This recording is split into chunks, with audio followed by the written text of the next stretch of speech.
Hey, what's up, everybody?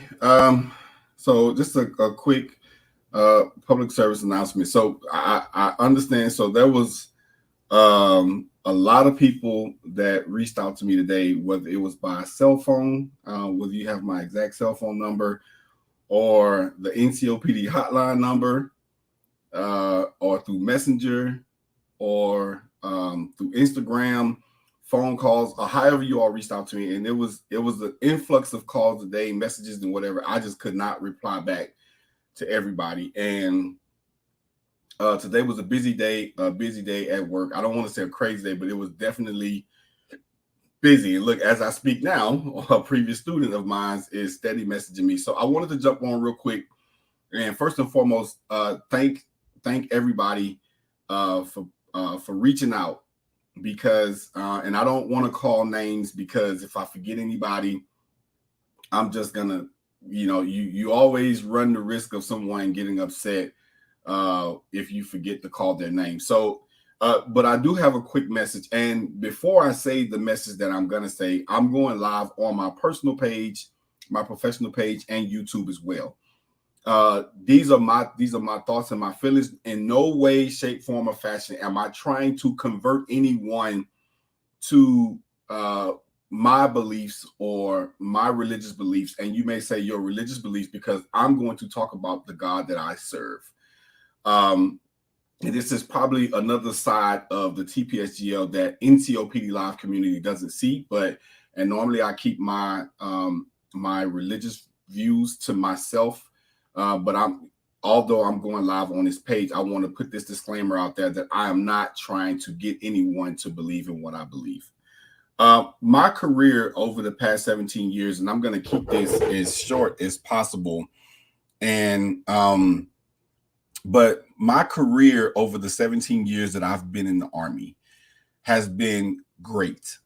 Have I got everything right? No, I haven't. Have I always agreed with my direct leadership? No, I have not. Have I always been particularly liked by every soldier that I've came in contact with, or every leader, even as an instructor? No, I haven't. But I would not change nothing in my career that I have encountered. And I'm going to tell you why. And the word that I'm going to focus on today is purpose. And I keep hearing this word purpose, purpose, purpose. Before I was born, my purpose and my destiny was already mapped out. As I was a young kid growing up, I didn't know that I was going to become the leader or the person that I am today. I didn't know that. My parents separated at a young age, and I went to go stay with my grandparents. But once again, it was all in purpose. It was all wrapped up in purpose. Love my dad and my biological mom to death. Love them to death. But my route that I took was all designed in purpose. And had I not taken the route that I took, not being around my parents or being in a home where my mom and my dad was together, had I not went the route that I went, the makeup of who you see, whether it's on my personal page or whether it's on my professional page or whether you know me in person, I wouldn't be that individual who I am today. And I would hate to even think or imagine who I would have been had I not taken this road. And that's why I say I wouldn't change anything I've done or the route that I've taken, even in my military career. With that being said, as a soldier, and being in the Army for 17 years, there was a point in my career where my career was an attempt to derail my career. And I've spoken about this before. I haven't spoken about it in depth of what I'm about to tell you all tonight. But there was an attempt to derail my career. So most of you know, when I was stationed at at Hunter Army Airfield before I moved to Fort Stewart, there was a young second lieutenant that we didn't agree.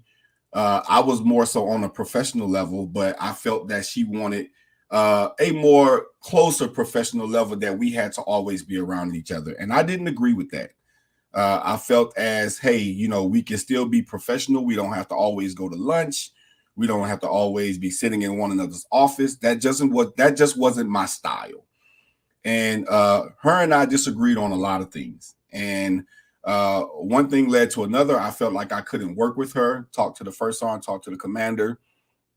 And the first sergeant tried to smooth some things over. Long story short, I ended up getting moved to Fort Stewart. And while I was moving to Fort Stewart, that young lady and that commander wrote an NCOER behind my back that I didn't even know I was getting when I leave. I know I read somewhere that, you know, before you PCS or whatever, you move to a different unit, you're supposed to leave with your NCOER, right? I don't know. I thought I read that somewhere, but that didn't happen. And so after I moved to Fort Stewart and moved to this unit, about maybe a few months later, maybe 90 or so days later, there was an NCOER that popped up, and the battalion sergeant major at that time, Reed Sergeant Major, sent it to my commander. It's like, hey, why haven't Sergeant Hicks signed this? And so my commander was like, well, hey, I'm not tracking this, and I'm sure Sergeant Hicks is not tracking this. Go over to Sergeant Major's office, and he pulls out this NCO. He said, hey, do you know about your NCOER? I'm like, Sergeant Major, what are you talking about? He's like, well, it's a career killer. I'm like, well, who wrote this NCOER? He pulls the NCOER out. He hands it to me, and it gave me a 4-4 NCOER and gave me a no in the respect block. And most of you all that follow this page or follow me or that know me in person, one of the biggest things I pride myself on, even if I was to have one of my children on here, they will tell y'all the biggest thing with their dad is respect.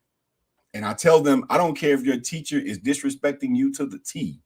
You keep your mouth shut and you allow your parents to handle that, because you are a child and we were taught to respect our elders. So, of course, I know military protocol and I know, customs and courtesies. And I felt like this was an attack on my character because my grandparents raised me to be a respectable young man. I may disagree with some individuals, but I can respect your decisions and your ways of how you think. That doesn't mean that we have to be nasty with one another.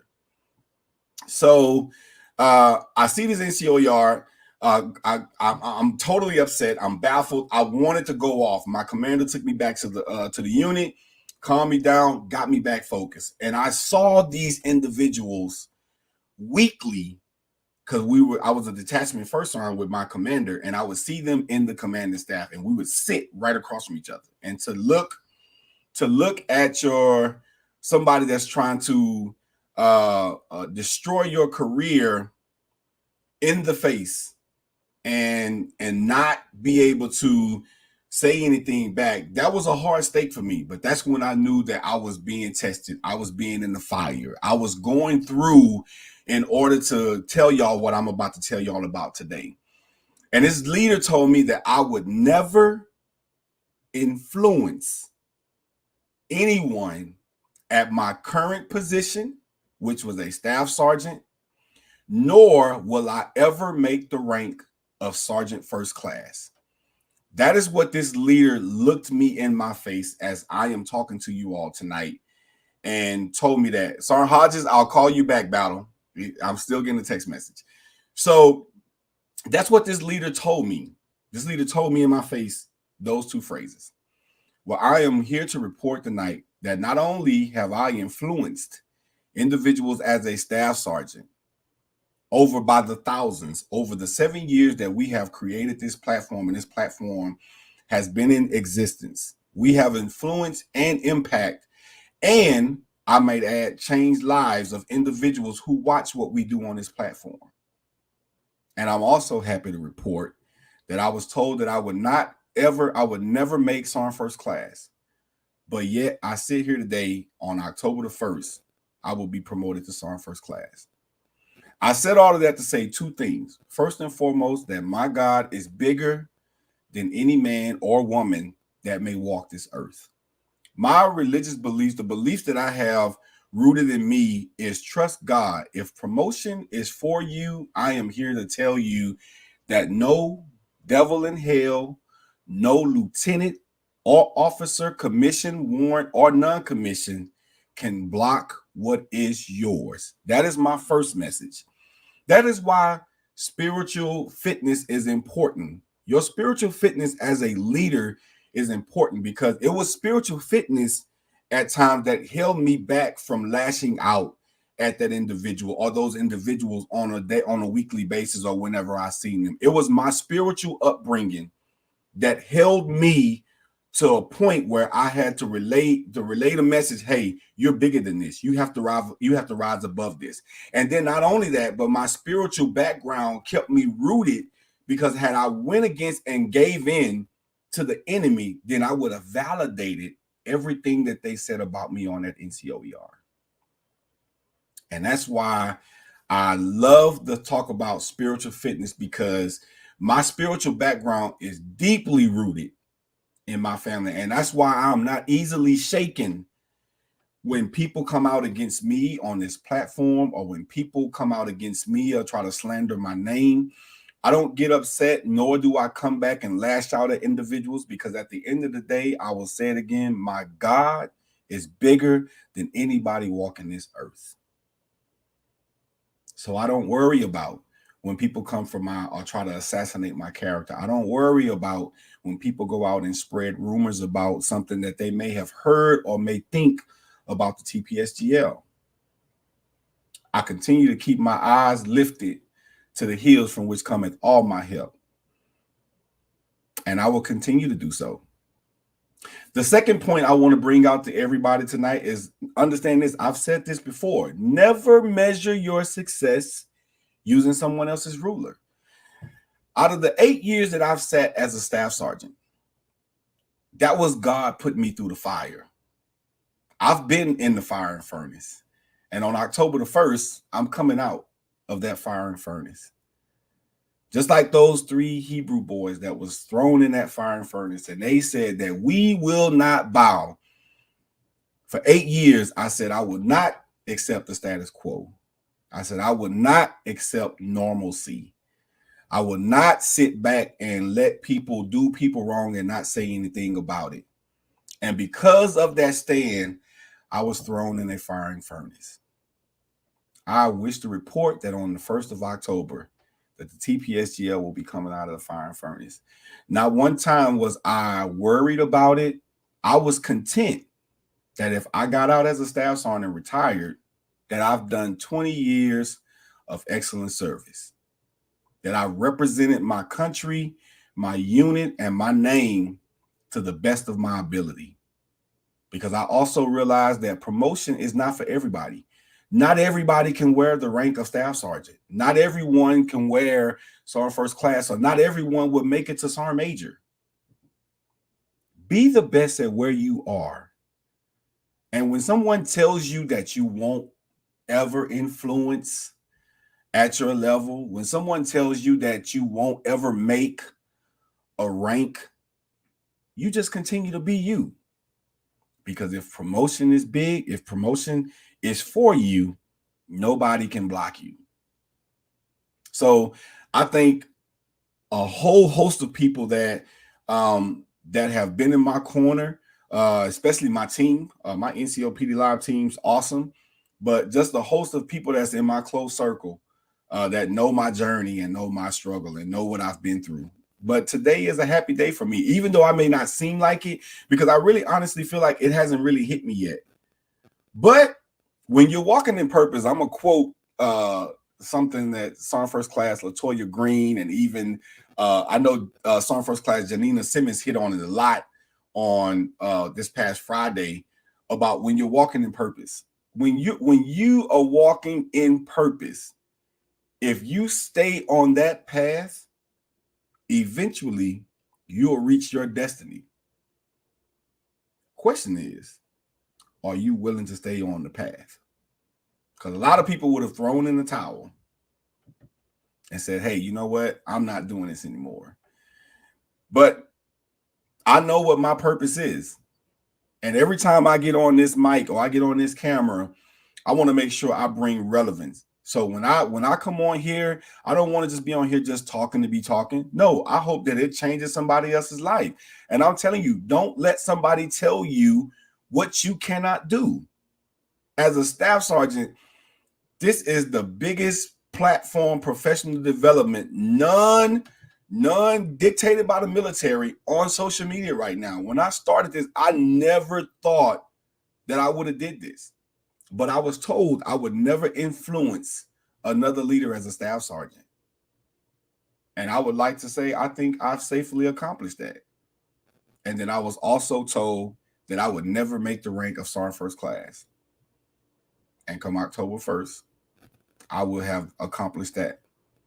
So I'm thankful to, first of all, my family, my grandparents, even though my grandfather's not here, this is something that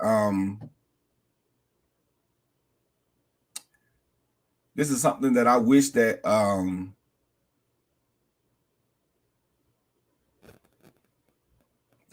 he could